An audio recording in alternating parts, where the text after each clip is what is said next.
Gibran Rakabuming. Gibran itu singkatan dari gigih dan berani. Saya ingin putra pertama saya punya semangat hidup seperti namanya. Kita harus tetap kerja keras.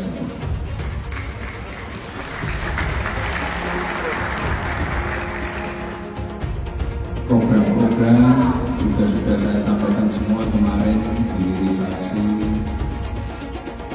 ekonomi kreatif, UMKM, pemerataan pembangunan. Ya, saya nggak tahu komitmen yang lain seperti apa ya, kontestan lain. Tapi jelas saya dan Pak Prabowo akan melanjutkan, akan menyempurnakan program-program yang sudah ada. Tidak ada yang dihapus, semuanya akan kami kuatkan dan kami sempurnakan. Terutama untuk masalah pemerataan pembangunan yang sudah tidak lagi Jawa sentris. Kira-kira itu Bapak Ibu semua. Selamat Natal dan Tahun Baru. Terima kasih. Wassalamualaikum warahmatullahi wabarakatuh. Sesudah keputusan MK dan kemudian di MK dibentuk MK yang hasilnya mengatakan bahwa terjadi pelanggaran etika berat yang menyebabkan keputusan yang dibuat oleh MK secara etika bermasalah. Sesudah Bapak mendengar bahwa ternyata pencalonan persyaratannya bermasalah secara etika, pertanyaan saya, apa perasaan Bapak ketika mendengar bahwa ada pelanggaran etika di situ? Bagaimana perasaan Mas Prabowo? Soal etik. Enggak semua etik. Oposisi itu penting dan sama-sama terhormat. Sayangnya tidak semua orang tahan untuk berada menjadi oposisi. Oke? Seperti sampaikan Pak Prabowo tidak tahan untuk menjadi oposisi. Apa yang terjadi? Beliau sendiri menyampaikan bahwa tidak berada dalam kekuasaan membuat tidak bisa berusaha. Karena itu harus berada dalam kekuasaan. Pak Prabowo, terima kasih Pak. Saya tahu visi beliau, mimpi beliau. Beliau adalah tokoh ya yang genuine. Ini paling penting genuine. Saya merasa alhamdulillah saya bersatu dengan Pak Jokowi. Pada dasarnya kita sadar bahwa kita dua-duanya bekerja untuk bangsa dan negara dan rakyat. Cari teman, rukun, kerjasama, teamwork. Pak Prabowo, karena nomor 2 saya pertanyaannya 2. Ada 12 kasus pelanggaran HAM berat, mulai dari peristiwa 65, penembakan misterius, Talang Sari, penghilangan paksa sampai Wamena. Pertanyaan kedua, di luar sana menunggu banyak ibu-ibu, apakah Bapak bisa membantu menemukan di mana kuburnya yang hilang agar mereka bisa berziarah?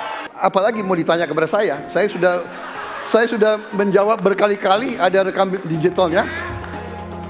Saya sudah jawab berkali-kali, tiap 5 tahun kalau polling saya naik, ditanya lagi soal itu.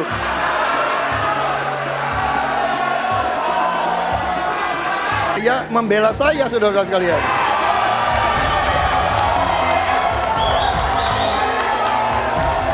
Jadi masalah HAM jangan dipolitisasi, Mas Ganjar ya. Apa komentar Pak Prabowo terhadap putusan MK yang melahirkan MK itu? Itu aja. Ini Mahkamah Konstitusi, aturannya sudah jelas. Kita juga bukan anak kecil. Rakyat kita juga pandai, rakyat kita lihat, rakyat kita tahu. Mas Ganjar, kita tahulah ya bagaimana prosesnya ya. Yang intervensi siapa? Ya kan? Yang intervensi siapa? Tapi intinya adalah kita tegakkan konstitusi, kita tegakkan undang-undang, kita perbaiki yang kurang sempurna dan kita patuh kepada komitmen undang-undang itu sendiri. Kita harus membuat yudikatif kuat dan saya berkomitmen untuk memperkuat itu. Manakala saya menerima mandat dari rakyat, saya akan memperbaiki kualitas hidup semua hakim-hakim di Republik Indonesia, semua pekerja di sekitar pengadilan dan semua penegak hukum akan saya perbaiki kualitas hidupnya, gajinya diperbaiki supaya mereka tidak dapat diintervensi, tidak dapat disogok, tidak dapat dikorup. Itu komitmen saya kepada rakyat Indonesia. Dari si penegakan hukumnya dulu. Maka kalau saya mulai dari sini, maka yang mesti dilakukan adalah pemiskinan. Yang kedua, perampasan aset. Maka segera kita bereskan undang-undang perampasan aset, dan untuk pejabat yang korupsi bawa ke Nusa Kambangan agar bisa punya efek jera bahwa ini tidak main-main. Tidak ada lagi jual beli jabatan. Yang kedua, jangan biarkan mereka store pada pemimpinnya. Kalau ini terjadi, kerunyaman itu akan muncul dan pemimpin tidak boleh ragu untuk memutuskan itu. Menko Polhukam itu sudah ada lebih dari 15. Tapi saudara, di dalam sejarah kan tidak pernah ada Menko Polhukam melakukan tindakan hukum. Karena alasannya saya kan hanya koordinator. Kalau saya sikat semua. Koruptor, mafia, penjahat, saya ikut turun tangan. Dan itu kalau saya ada di posisi baru yang lebih luas kewenangannya, itu nanti akan lebih banyak yang saya lakukan untuk itu. Calon yang saya pilih, saya katakan di sini ya, saya yang pilih, saya yang minta, saya yang memilih. Tidak ada itu dinasti-dinastian. Kalau dinasti merah putih, apa salahnya? Kalau dinasti patriotik, apa salahnya? Tim Prabowo Gibran, Koalisi Indonesia Maju mengatakan kita akan lanjutkan pembangunan yang sudah dilaksanakan oleh Presiden Jokowi. Kita tidak ragu-ragu mengatakan IKN akan kita lanjutkan. BPJS kita lanjutkan. Kartu Prakerja kita lanjutkan. Kartu Indonesia Pintar kita lanjutkan. Hilirisasi kita harus lanjutkan dan akan kita sempurnakan, akan kita tingkatkan, saudara-saudara, karena hilirisasi adalah masa depan bangsa Indonesia. Sebelum saya dipanggil Yang Maha Kuasa, saya ingin melihat bangsa Indonesia menjadi bangsa yang makmur. Saya tidak mau lihat ada kakek-kakek umur 70 tahun masih menarik becak untuk cari sesuap nasi. Saya ingin memberi yang terbaik untuk rakyat saya yang saya cintai.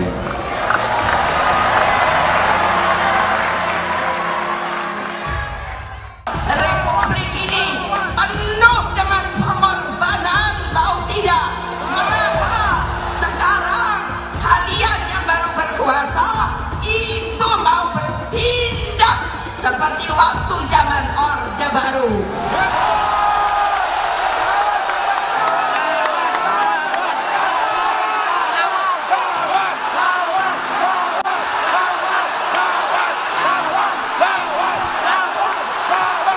Berani tidak?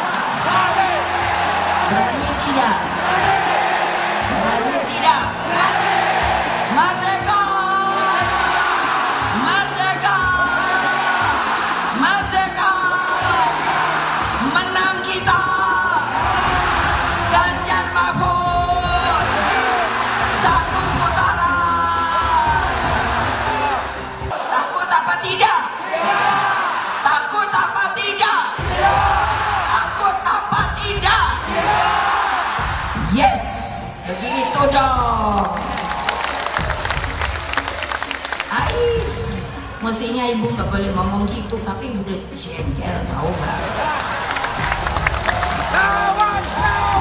MK itu diciptakan di zaman Ibu Mega. Nih saya ulang nih, MK itu diciptakan di zaman Ibu Mega untuk mengubah undang-undang lewat jalur non-parlemen. Jadi kalau nggak ada yang memohon ke MK untuk mengubah aturan, untuk mengotak-atik aturan, MK nggak ada kerjaan. Kemungkinan koalisi Ganjar dan Anies Baswedan, apakah itu mungkin akan terjadi? Dukung Ganjar dan Anies tentu punya kecemasan bersama bahwa pemilu kali ini punya potensi kecurangan luar biasa dan potensi penggunaan alat kekuasaan. Saya tetap memprediksi bahwa tetap akan terjadi 2 putaran. Beda nih dengan yang dipropagandakan oleh Prabowo, bahwa pemilu nanti akan berlangsung cuma 1 putaran saja. Sekian puluh persen pendukung Anies kemungkinan di putaran kedua akan pindah ke Ganjar melawan Gibran. Mereka nggak suka Anies menang sebenarnya, tapi lebih tidak suka lagi kalau Prabowo yang menang. Ini juga masuk akal. Jadi prediksi saya, di putaran kedua nanti, kalau kubu Ganjar yang lolos, maka sebagian besar pendukung Anies juga akan lari ke Ganjar. Ini masuk akal sih, karena pendukung Anies kebanyakan adalah pembenci Jokowi. Meskipun sebagian besar dari mereka dulu adalah pendukung Prabowo. Tetapi dengan adanya Gibran yang sekarang ada di samping Prabowo, maka kebencian mereka terhadap Jokowi akan semakin tinggi. Dan lebih baik buat mereka memilih yang buruk dari yang terburuk, yaitu Ganjar Pranowo. Saya selalu menggaungkan yang namanya narasi keberlanjutan, narasi penyempurnaan. Jadi nggak ada yang namanya arah baru atau perubahan. Kalau surveinya bagus, kita kerja keras lagi, biar bisa 1 putaran. Saya mensyukuri kenapa kalah, kenapa ditahan. Saya bersyukur atas itu semua. Saya coba bayangkan ya, kalau seandainya waktu itu kita menang gitu ya, hari ini belum tentu kita bisa nikmati seperti ini. Kita bersyukur 5 tahun Tuhan izinkan kasih ke orang yang pintar ngomong untuk kerja. Coba kalau kita bayangkan gitu ya, kalau kemarin saya masih jadi gubernur, ini saya udah turun ini. Tapi yang pintar ngomong itu dikira orang hebat kan? Ini lebih berbahaya tahun 2024. Langsung ketahuan karakternya. Langsung ketahuan itu. Di saya juga ada kutipan Pak di kamar saya Pak. Tulisannya, Jakarta telah mengambil keputusan yang fatal. Lebih setuju lagi apa yang disampaikan calon presiden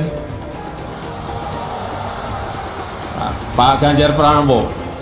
Tadi saya bisik-bisik ke beliau, Pak, nanti habis dilantik, besoknya langsung masuk ke kedaulatan pangan. Nggak usah lama-lama. Perencanaannya disiapkan sekarang, begitu dilantik besok langsung masuk ke kerja kedaulatan pangan. Sehingga swasembada pangan, ketahanan pangan, kedaulatan pangan itu betul-betul kita miliki. Dan saya yakin Pak Ganjar mampu menyelesaikan ini. Ya kita jujur aja ngomong, kalau Anda mau jadi presiden, wakil presiden. Nah, kalau tanya sama saya, kamu mau jadi politisi, mau jadi apa sih? Ya kalau nggak beres negara ini, ya saya mau jadi presiden. Karena cuma jadi presiden bisa cepat membereskan itu. Coba lihat, kayak di DKI, kok nggak ada Ahok, nggak ada demo. Kalau Ahok nggak nyalon kan nggak ada masalah kemarin. Coba kalau ada Ahok, jadi Ahok itu adalah orang yang tidak boleh di politik. Karena dia membuat bangsa ini tidak bisa bersatu. Itu terbalik-balik. Yang pengen pecahin orang siapa? Kok saya yang dituduh? Ini bagi saya itu aneh gitu loh. Tapi itu fakta. Nah makanya saya tetap ada di PDI Perjuangan. Karena satu-satu partai yang tetap mencalonkan saya di DKI dengan ancaman macam-macam hanya PDI Perjuangan. Kata Ibu Mega, mau jadi apa bangsa ini? Kalau kamu Pak Ahok yang bisa kerja, yang jujur, tidak boleh mencalonkan diri. Masa orang yang nggak jujur, yang itu mau yang bisa dicalon, katanya mau jadi apa, bisa kerja apa? Makanya saya pribadi ya putuskan ya ikut Ibu Megawati, PDI Perjuangan. Saya itu dia bisa berani terang-terangan. Kalau di DKI dulu saya sudah mundur, dianggap bikin kacau, bisa bikin demo. Ini sesuatu yang aneh menurut saya gitu loh. Nah, Ibu Mega nggak boleh mundur, harus maju. Mau jadi apa bangsa ini katanya? Kalau kamu ditekan untuk mundur, nah itu yang saya sampaikan. Jangan hanya konsentrasi pada pembangunan benda-benda mati yang indah difoto dan bisa ditunjukkan dalam 5 tahun hasilnya. Kalau kita mau menilai sebuah janji, maka lihat janjinya atau lihat kenyataannya. Dulu janjinya apa ya? Dan ini aneh, betul-betul aneh. Ini bukan kampanye, tapi saya sampaikan sini. Di satu sisi menyiapkan jalur-jalur air untuk dikirim ke laut, di sisi lain di lautnya dipasang dengan pulau reklamasi, tinggal tunggu waktu jadi rob, air balik. Dan ini melawan sunatullah. Kenapa? Air itu turun dari langit ke bumi, bukan ke laut. Harusnya dimasukkan ke dalam bumi, masukkan tanah. Di seluruh dunia air jatuh itu dimasukkan ke tanah, bukan dialirkan pakai gorong-gorong raksasa ke laut. Jakarta telah mengambil keputusan yang fatal. Bukan banjir, itu memang parkir air. Bukan banjir, itu memang parkir air. Masyarakat berkeliling dengan membawa toa untuk memberitahu semuanya, termasuk sirine. Ibon 82 miliar. Apa alat transportasi yang dimiliki oleh hampir setiap orang? Alat transportasi yang dimiliki semua orang adalah kaki. Kalau seandainya orang Jakarta percaya Pak Anies jadi gubernur pun, saya berani jamin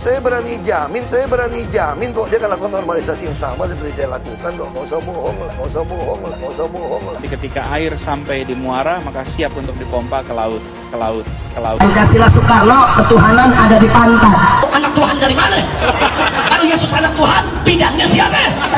Besok di seluruh wilayah Indonesia kami katakan dan Iblis hanya menggoda orang yang beriman. Makanya jarang-jarang orang kafir kerasukan setan. Yang kerasukan setan itu orang baik-baik. Jarang, saya belum pernah nengok Cina kerasukan setan. Pernah tak Ahok itu kerasukan setan? Enggak, setannya juga. Karena sesama setan dilarang saling menggoda. Karena di salib itu ada jin kafir. Karena di salib itu ada jin kafir. Karena di salib itu ada jin kafir. Haleluya. Kepalanya ke kiri apa ke kanan? Kepalanya ke kiri apa ke kanan? Kita percaya salib itu lambang mulia, bukan jin. Kok ketawa? Aku nggak nyindir siapa-siapa loh. Saya nggak pernah mundur untuk kebenaran, keadilan, kejujuran, dan peri kemanusiaan. Gue nggak pernah mundur, dan gue nggak pernah takut juga sama lu. Siapapun yang rasis, gue akan hadapin.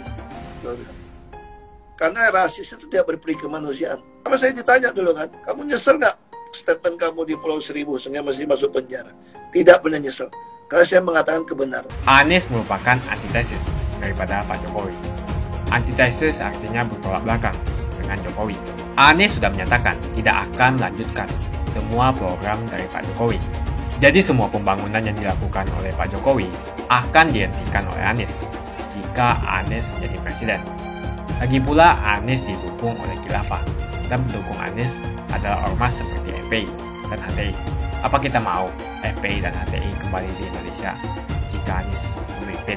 Anies juga dikenal sebagai bapak politik identitas yang menghalalkan segala cara untuk menggapai kekuasaannya, termasuk menggunakan politik identitas berbasis agama. Lihatlah di kasus Ahok waktu itu. Kita sudah bisa melihat hasil kerja Anies selama 5 tahun di Jakarta. Tidak ada satupun janji yang dipenuhi dan tidak ada kinerja yang bisa dibanggakan. Dari DP 0%, OKOC, kelebihan bayar, Formula E, banjir, sumber resapan, jalan rusak, dan gonta-ganti nama jalan. Lihatlah rekam jejak Anies selama 5 tahun. Bayangkan Indonesia ke depan jika dipimpin oleh Anies. Dan bayangkan jika Anies menang. HTI dan FPI, ormas khilafah yang dibubarkan itu akan dikembalikan oleh Anies. Apakah kita mau Pancasila diganti jadi khilafah? Perkataan Ahok sudah terbukti dan Jakarta sudah menjadi korban. Jangan biarkan Indonesia menjadi korban kibulan Anies Baswedan. Umat minoritas, terutama kaum Tionghoa, tidak akan memilih Anies Baswedan. Sekarang gue mau ngomong jujur, debat cawapres kemarin itu seru dan keren. Masing-masing paslon bisa dibilang ada plus dan minusnya. Plusnya ada di Mahfud MD dan minusnya ada di Samsul. Bukan kayak gitu. Poin plus dari Samsul adalah kantong matanya jadi tebel. Dan gue rasa itu karena dia pakai sistem apalan SKS alias sistem kebut semalam untuk ngapalin semua jawaban dari materi debat yang mau ditanyain. Karena materi debatnya udah dikondisiin, berarti ada kemungkinan jawaban dari 4 tema itu juga udah dikondisiin untuk diapalin sama Samsul. Makanya dia bisa ngejawab lancar dan bahkan cenderung gampang disundut emosinya karena mendadak ada pertanyaan di luar apalan dari Caimin tentang bagaimana tips dan trik biar bisa dapetin anggaran dari pusat lebih gede daripada daerah lain. Padahal jawabannya itu simple. Sini gue bisikin. Jadi anak presiden. Kenapa gue yakin dia itu ngapalin?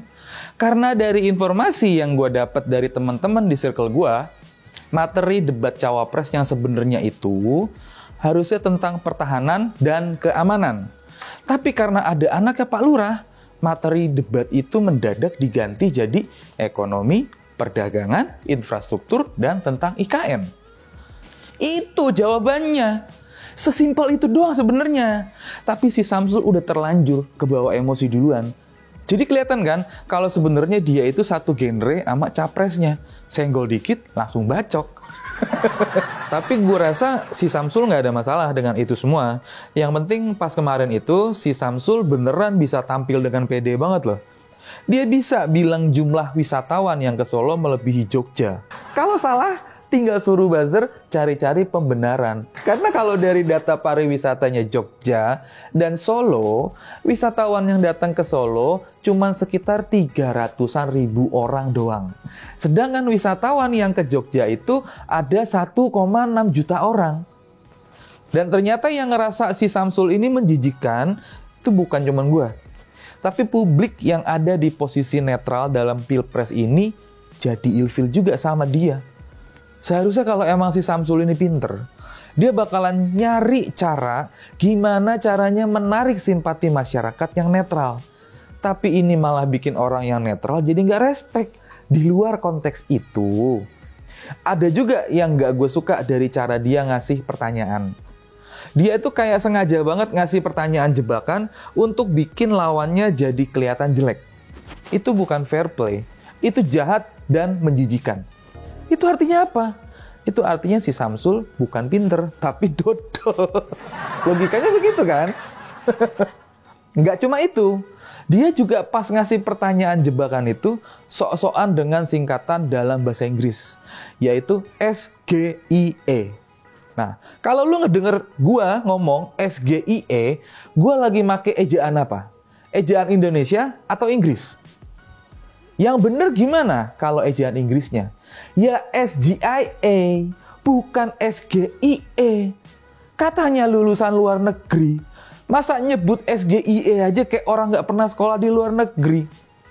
Apakah mungkin yang dimaksud Samsul tentang SGIE itu adalah si gemoy itu emosian? Kalau itu artinya ya oke lah, berarti dia jujur. Buka banyak lapangan kerja, naikin pertumbuhan ekonomi, terus ngelanjutin pembangunan infrastruktur yang udah berjalan, dan yang pasti tekad dari Ganjar Mahfud adalah no one left behind. Kita sama-sama maju ke depan dan nggak ada yang ditinggalin di belakang.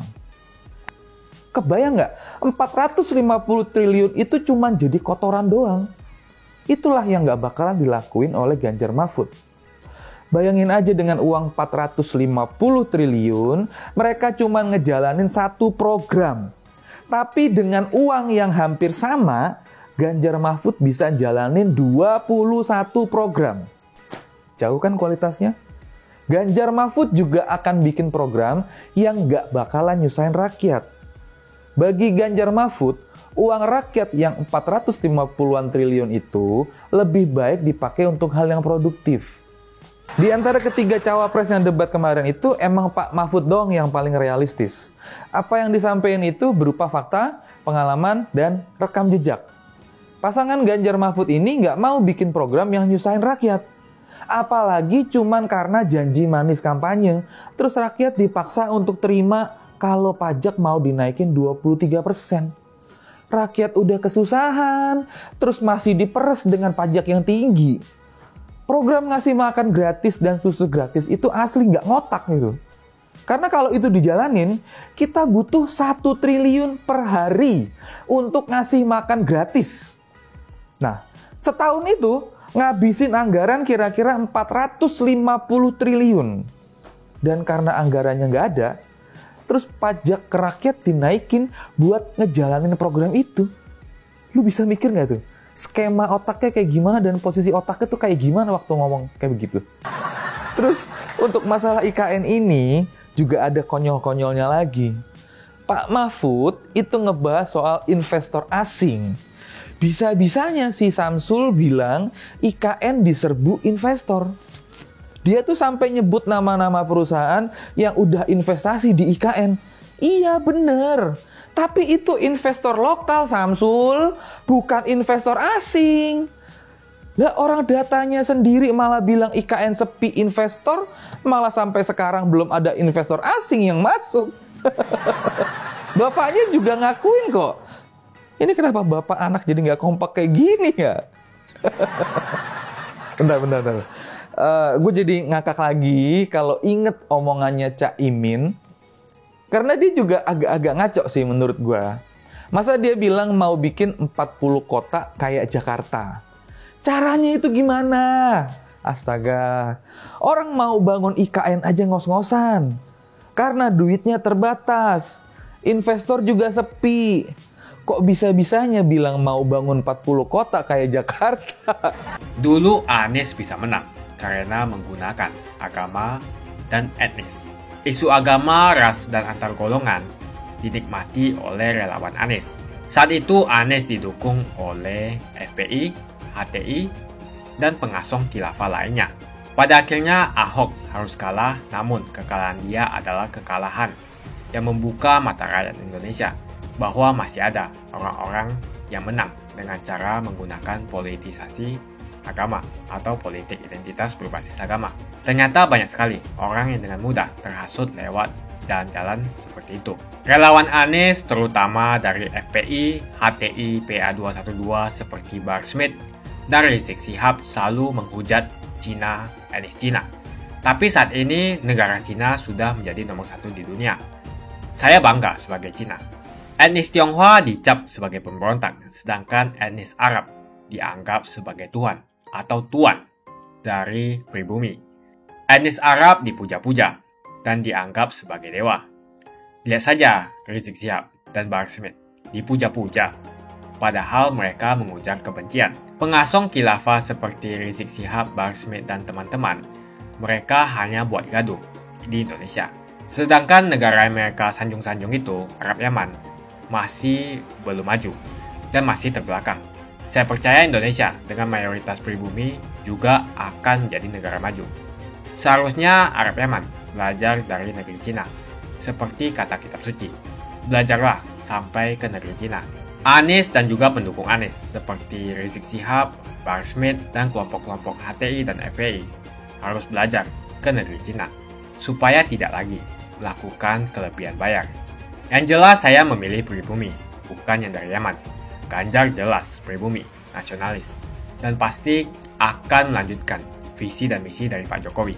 Suara Ahok merepresentasi warga minoritas, dan etnis Tionghoa mendukung Ganjar Pranowo. Ahok pasti akan mendukung Ganjar, karena Ahok anti radikalisme. Ahok yang jelas tidak akan mendukung Anies Baswedan, karena Anies Baswedan didukung oleh kelompok khilafah, HTI, dan FPI. Ormas terlarang itu. Anies merupakan antitesis daripada Pak Jokowi dan diragukan kenasionalisannya, apalagi pribumiannya. Antitesis artinya bertolak belakang dengan Jokowi. Anies sudah menyatakan tidak akan melanjutkan semua program dari Pak Jokowi. Jadi semua pembangunan yang dilakukan oleh Pak Jokowi akan dihentikan oleh Anies jika Anies menjadi presiden. Lagi pula Anies didukung oleh khilafah dan pendukung Anies adalah ormas seperti FPI dan HTI. Apa kita mau FPI dan HTI kembali di Indonesia jika Anies memimpin? Anies juga dikenal sebagai bapak politik identitas yang menghalalkan segala cara untuk menggapai kekuasaannya, termasuk menggunakan politik identitas berbasis agama. Lihatlah di kasus Ahok kali itu. Kita sudah bisa melihat hasil kerja Anies selama 5 tahun di Jakarta. Tidak ada satupun janji yang dipenuhi dan tidak ada kinerja yang bisa dibanggakan. Dari DP 0%, OKOC, kelebihan bayar, Formula E, banjir, sumber resapan, jalan rusak, dan gonta-ganti nama jalan. Lihatlah rekam jejak Anies selama 5 tahun. Bayangkan Indonesia ke depan jika dipimpin oleh Anies. Dan bayangkan jika Anies menang. HTI dan FPI, Ormas Khilafah yang dibubarkan itu akan dikembalikan oleh Anies. Apakah kita mau Pancasila diganti menjadi Khilafah? Bagian Indonesia Timur yang mayoritas non-muslim seperti Bali tidak akan setuju dengan Khilafah atau sistem Khilafah. Mungkin Indonesia akan bubar jika Anies menjadi presiden. Perkataan Ahok sudah terbukti dan Jakarta sudah menjadi korban. Jangan biarkan Indonesia menjadi korban kibulan Anies Baswedan. Umat minoritas, terutama kaum Tionghoa, tidak akan memilih Anies Baswedan. Saya yakin karma Ahok mengejar Anies Baswedan. Dulu Anies memainkan politik identitas kepada Ahok. Sekarang Anies dipertanyakan kepribumiannya karena dia teriaman. Itu saja opini saya hari ini. Tuliskan opini kalian tentang Anies Baswedan. Jika kalian setuju dengan pendapat saya di video ini, pastikan kalian menekan like di video ini. Dan bagikan video ini ke teman dan family Anda supaya mereka semua mengetahui tentang informasi ini.